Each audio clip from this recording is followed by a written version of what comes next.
Doctor Sanjay Nishad भी जुड़ गए हैं, केंद्रीय मंत्री हैं उत्तर प्रदेश सरकार में। डॉक्टर साहब, भाई प्रकृति से तो लड़ नहीं सकते, कुदरत से लड़ नहीं सकते, ये तो हम भी जानते हैं। हम लड़ने की बात थोड़ा कर रहे हैं, इंतजाम करने की बात है ना।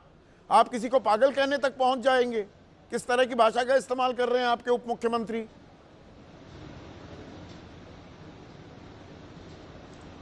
देखिए चौधरी साहब, मैं तो आपको धन्यवाद दूंगा कि कम से कम इन गरीबों का दर्द आपने प्लेटफार्म पर लाया और माननीय मुख्यमंत्री के द्वारा निर्णय लिए गए उस सब्जेक्ट पर, विषय पर चर्चा हो रही है। लेकिन आपदा पर राजनीति नहीं होनी चाहिए। आपदा हमेशा आती रही है, हमेशा सहायता होती रही है, चाहे कम पैसे है। हमारी सरकार ने इतनी सहायता की, उन्होंने 11 बना रखा, जिसका मैं भी सदस्य हूँ। कल ही माननीय मुख्यमंत्री जी ने निर्देश दिया, मंत्री सभी चले गए। हमारे आने से पहले अधिकारी, मैंने हमारे यहाँ 19 गांव प्रभावित हैं और मैंने उसमें 19 गांव में 38 नावें लगा दी।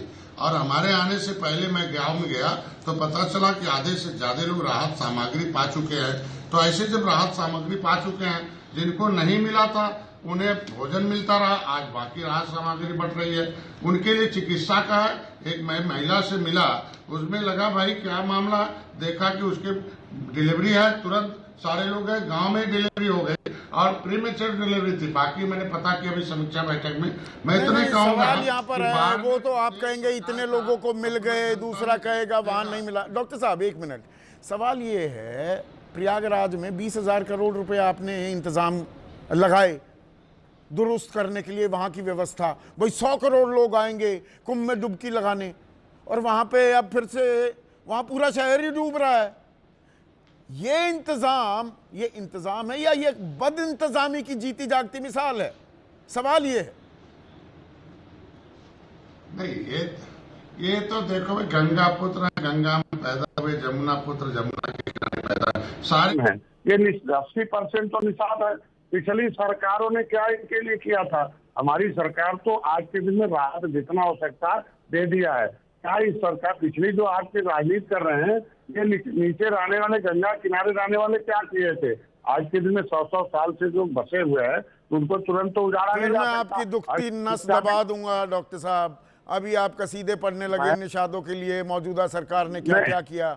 निषादों को अनुसूचित जाति में ले आए। मैं तो प्रयास कर रहा हूँ, छीना किसने है? अनुसूचित जात में होते तो शायद पढ़ लिख लिए होते, नौकरी में होते और सरकार में होते, लोग अब सड़क पर होते, बना लेते, विकास की धारा में आ जाते। वो गांव में थोड़ी रहते। सरकार सुन नहीं रही ना, AK शर्मा की सुनती नहीं, वो JEE का ट्रांसफर नहीं कराते। आपकी सुन रही है क्या? वो निषादों को SC स्टेटस तो दे नहीं रहे, SC का दर्जा तो दे नहीं रहे, बाकी बात सुन लेते हैं। या आप भी मतलब ठीक है, अब दफ्तर जाना है तो जा रहे हैं, बाकी कोई सुनता है नहीं। हाल आपका भी वही है। हमारे लोग तो अधिकारी कर्मचारी है नहीं, जीरो हैं किसके हैं? हाथी वाले, साइकिल वाले। हम तो कहते हैं सामाजिक न्याय समिति का रिपोर्ट कहती है हाथी और साइकिल वाले बैठे हैं। 9 साल हो गए, 9वें साल में घुस गए आप राजकाज के, और हाथी और साइकिल वाले ही चला रहे हैं अभी राज्य। आज किन में भर्ती हो रही है ना।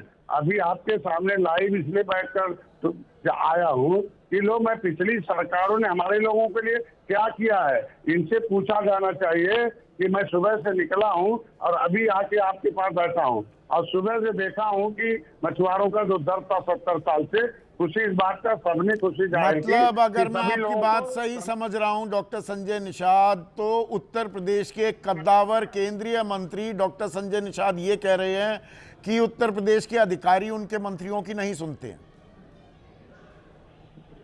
नहीं, ऐसा नहीं है। कुछ ऐसे अधिकारी हैं कि जो अब उनके हैं, लेकिन हमारे यहाँ तो भाई, हमारे यहाँ तो आधे कर्मचारी आधे अधिकारी रिटायर्ड है। हम तो उन्हीं से काम लेकर 1 नंबर का काम कर रहा हूँ। अच्छा, मतलब आधे अधिकारी सुनते हैं, आधे अधिकारी नहीं सुनते हैं मंत्रियों की? नहीं, कुछ अधिकारी है, ज्यादा अधिकारी ठीक है। नहीं, उसकी क्वांटिटी बताइए। उत्तर प्रदेश है, मतलब 40% नहीं सुनते, 30% नहीं सुनते, थोड़ा सा और बताइए ना, थोड़ा सा तफसील में जाइए ना। ये जिन अधिकारियों की आत्मा में पिछली सरकारें बात करती हैं, वही अधिकारी है नहीं सुनते हैं, और कुछ नहीं है। योगी जी को धन्यवाद देता हूं कि बाढ़ को लेकर चिंतित है। उन्होंने कल तुरंत बैठक की, सारे मंत्री अधिकारी है, उन्होंने कल अधिकारियों को सख्त निर्देश दिया है कि हर तरह की सुविधा में कोई कोताही नहीं हो, जो उसमें जिम्मेदार होगा उसके खिलाफ कड़ी कार्रवाई तो हो मतलब जाएगी। कोताही और हो रही सारे है, पहली बार ये मान लिया है मुख्यमंत्री ने। हाँ, मतलब कोताही हो रही है या हो रही थी, नहीं अब नहीं होगी। कोताही तो नहीं, कोताही हुई तो उनके खिलाफ कार्रवाई होगी। बाढ़ चौकी हो गई, आज के दिन में बाढ़ के सड़ाले लगा दिए गए, वो गांव नहीं छोड़ना चाहते, हटना नहीं चाहते। आपस में बैठ उनका के आपकी प्रेम है। बातचीत वगैरह होती है ना डॉक्टर संजय निषाद? कैबिनेट की बैठकें लगातार होती रहती है ना? तो इसीलिए समय से पहले ही हम लोगों ने, क्योंकि ये तो बाढ़ है नहीं, ना, आखिरी ये बार आपदा है। आप ब्रजेश पाठक, केशव प्रसाद मौर्य, खुद मुख्यमंत्री, बाकी कद्दावर मंत्री एक साथ कब बैठे थे? अरे मैं अभी तो पिछली कैबिनेट में हम लोग बैठे थे और उसमें निर्णय हुआ, निर्देश हुआ कि इसीलिए तो इतने कम समय में कि बाढ़ में बंटने वाले लंच पैकेट आज जितना दिया जा रहा वो उठा नहीं पा रहे थे। एक बोरी अनाज, उनको चावल दाल जितने थे, जो भी तेल से मसाला थे, अलग से आलू था, उनके भुजा थे, पॉलिथीन था, बल्टी था, वहाँ डॉक्टर भी थे, वहाँ सभी अधिकारी खड़े थे, तो ये सबके नोडल बना दिए गए। आज के दिन तो काम हो गया। मतलब सब आज के कुछ दिन में- ठीक ठाक है, आप ये कह रहे हैं? अब ठीक ठाक है, सरकार को तो ठीक ठाक रहना चाहिए, है भी या नहीं वो खैर जनता तय करेगी। आपका बहुत बहुत शुक्रिया